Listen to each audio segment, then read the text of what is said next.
You're listening to Skeptoid. I'm Brian Dunning from Skeptoid.com. Boost your immune system.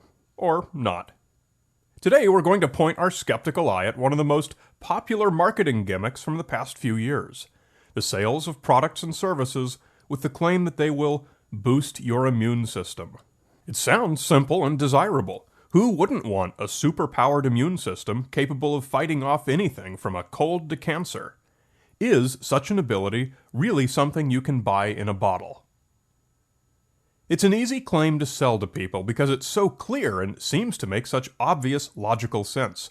The stronger your immune system, the greater its ability to fight disease. It sounds like it should be just like building muscle. A stronger bodybuilder can lift heavier weights, and a boosted immune system can fight off stronger diseases. Doesn't that sound right? It may, but it's a completely invalid analogy. A healthy immune system is more accurately represented by a balanced teeter-totter. If your immune system is compromised or otherwise weakened, one side of the teeter-totter sags and your body becomes more easily susceptible to infection. Conversely, if your immune system is overactive, the other side of the teeter-totter sags and the immune system attacks your own healthy tissues. This is what we call an autoimmune disease.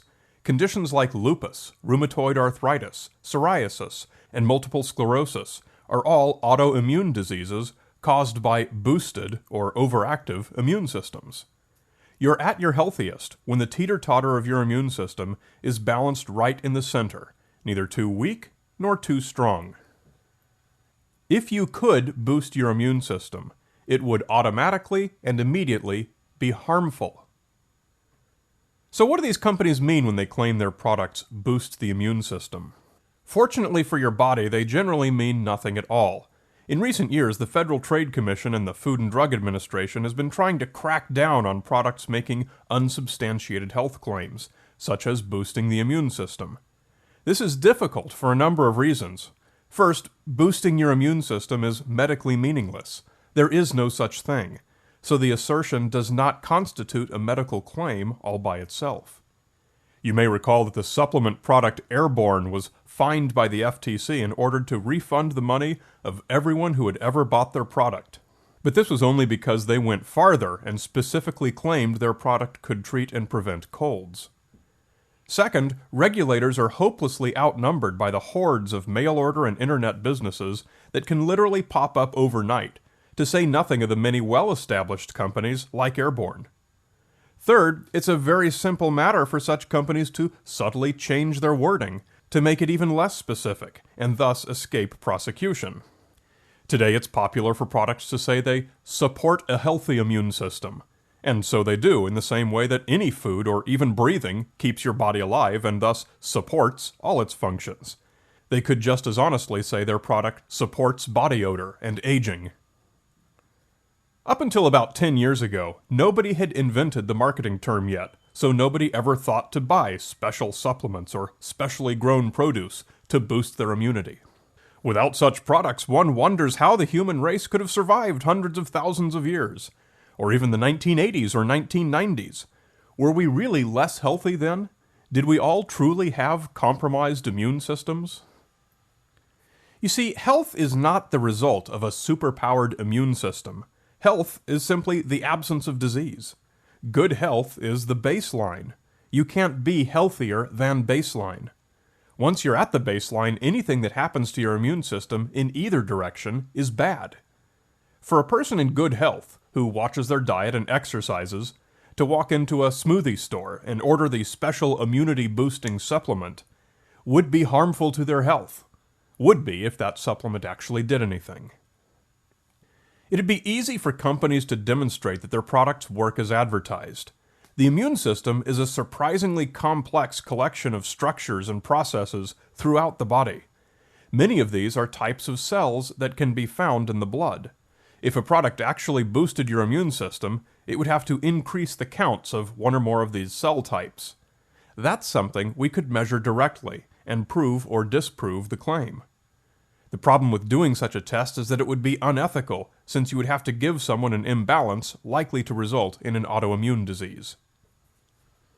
Let's take a quick look at what some of these systems are. The most obvious parts of your immune system are the external physical barriers, your skin, saliva, tears, and processes such as coughing and sneezing. When we catch a cold, our immune system responds by increasing production of all of these responses. It's not the cold that gives you a running nose and makes you cough and sneeze. That's your immune system. Do you really want to boost that and walk around sneezing and drooling?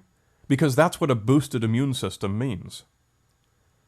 Inflammation is another important immune response. Damaged cells release several types of triggering molecules that do such things as attract leukocytes or tell your body's blood vessels to dilate. These molecules can also hamper protein synthesis, which is intended to harm any viruses nearby that might have caused the damage. Inflammation is not a good thing. It's like a fireman spraying water on your house. You do it when you have to. You absolutely do not want to artificially stimulate inflammation when you don't have to. White blood cells, or leukocytes, are what most people think of when they hear immune system.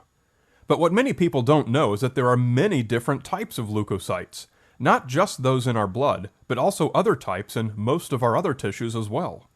Leukocytes include macrophages, neutrophils, dendritic cells, mast cells, killer cells, and basophils, and others, all of which do different things.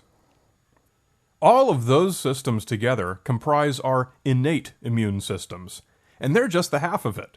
We also have adaptive immune systems, and these are the systems that react to specific pathogens, multiply, and then become long-term guards against a recurrence of that same pathogen, becoming a sort of memory for your immune system.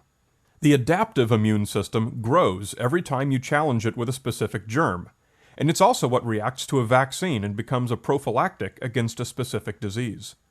The adaptive immune system is made up of special cells called lymphocytes, which include killer T cells, which do the dirty work, binding to and killing cells that match their specific receptor. Each killer T cell recognizes only one specific antigen, and so we all have many, many, many different populations of killer T cells. Helper T cells are those which recognize pathogens and express new T cell receptors for the killer T cells, in effect, creating new types of killer T cells designed to fight that specific pathogen. Gamma delta T cells perform a similar function to helper T cells, but are not necessarily triggered by new pathogens. Their function's pretty complex. B cells come between pathogens and helper T cells. They have a vast array of receptor proteins on their surfaces, and when a pathogen binds to one, the B cell divides millions of times. Each copy then finds a helper T cell to transfer the information about the new pathogen to killer T cells. Those are the major components, but believe me, I've just given you an oversimplified 30,000-foot view of the immune system. Both halves, the innate and the adaptive, are comprised of many different components. Some act in concert, some act independently. There are many, many different ways in which parts of your immune system can be compromised, and addressing each of these deficiencies requires a different strategy. The notion that a single juice drink or supplement pill can boost your immune system is, to borrow a phrase, so wrong it's not even wrong. Since the function of the adaptive immune system is to react to challenges and develop new defenses, it can indeed be improved. Every time you catch a cold or get vaccinated, your adaptive immune system builds a new army of killer T cells, ready to fight off a future recurrence of the same pathogen. There is no nutritional supplement, superfood, or mind-body-spirit technique that will do this for you. Those B cells only know which proteins to express by being attacked by specific disease agents.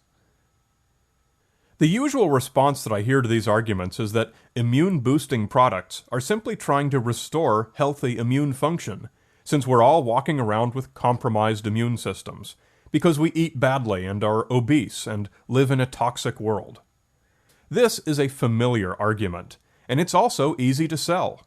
It sounds like it makes sense. People do overeat. We love our prepared foods, and few of us take any special interest in the chemicals making up the objects in our daily lives. Has this truly resulted in compromised immune systems? In fact, the opposite is true. Obese people generally have inflammation, which is an immune response. We catch colds and have no difficulty in producing symptoms. When we're exposed to irritating substances, we react with hives or itching or asthma, all of which are immune responses. Practically every one of us has some immune system response going on right now.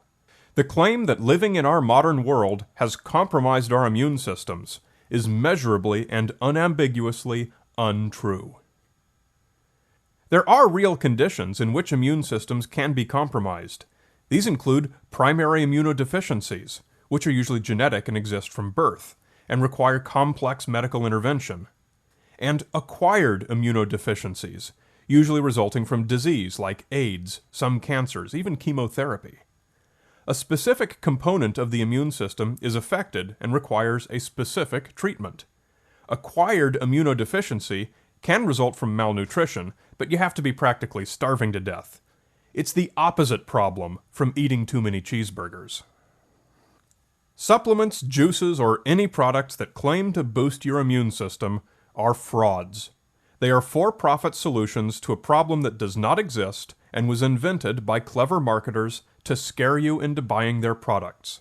Don't stand for anyone telling you that your balanced teeter-totter can be brought into better balance by piling sandbags on one end. Skeptoid is made possible by financial support from listeners. To see the exclusive material on the DVD-ROM you'll receive for becoming a supporter, come to Skeptoid.com and click on Support Skeptoid. PayPal's recurring micropayments make it really easy and painless for you to make a big difference in helping me to continue producing the show. You're listening to Skeptoid. I'm Brian Dunning from Skeptoid.com.